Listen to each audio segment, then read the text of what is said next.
Шымкентте 21 жастағы бойжеткеннің 29 жастағы жігіттің қолынан қаза тапқан қайғылы оқиғасы қазақстандықтарды есеңгіретті. Бойжеткеннің жақындары әзірге ресми пікір білдірмегенмен, желіде жігіттің үйленуге қыздың келісімін ала алмағаны туралы деректер тарап жатыр. Бұл туралы Алаш.кз ұлттық порталы хабарлайды. Оқиға орнында болған көршілер мен куәгерлер болған жайтты былай деп сипаттайды. Естігеніміз сол қыз 21 жаста, жігіт 1997 жылғы. Екеуі бұрын кездесіп жүрген. Оқиға 18:40-та болды. Қыз үйінен шыққан, екеуі сөйлескен, кейін жанжалдасқан. Жігіт қызды ұрып, пышақ тыққан. Беті, қолы, арқасы, ішінен пышақтаған. Қатты жарақат алған. Қатты қинаған. Жұмыстан келе жатқан бір келіншек оларды көріп қалып айқайлағанда, жігіт қорқып қашқан. Ол жеткенше қайтадан барып, 3-4 рет тағы пышақ тыққан. Қыз сол жерде-ақ жан тапсырды. Ал жігіт бірден қашып кетті. Қала тұрғыны Динара Тілеубердиева бұған дейін де екеуінің арасында кикілжің болғанын алға тартты. Көрген куәгерлер бірден полиция шақырды. Қатты уайымдадық. Біздің де бала шағамыз бар. Кейін қорқып сұрағанымызда, осыдан 2-3 күн бұрын да сол қыздың дауысын естіген екен көршілер.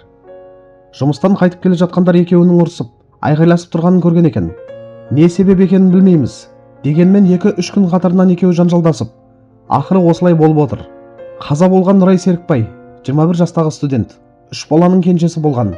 Оның мәйіті Түркістан облысындағы Төрткөл ауылына жерлеуге жіберілді. Қадірлі көрермендер, бұл қайғылы жағдайды оқығанда жүрек ауырмай қоймайды. Жас қыздың өмірі бір сәтте үзілді. Ал артында қаншама жауапсыз сұрақ пен орны толмас қайғы қалды.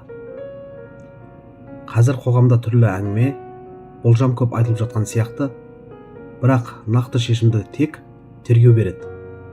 Сол себепті эмоцияға ерік бермей, асығыс тұжырым жасау дұрыс емес деп ойлаймын. Ең бастысы марқұмның жақындарына сабыр, ал әділдік орнауына сенім тілеймін. Мұндай сәтте әр сөздің де салмағы бар екенін ұмытпауымыз керек. Бұл оқиға тек бір отбасының емес, бүкіл қоғамның мәселесін көрсетіп тұрғандай.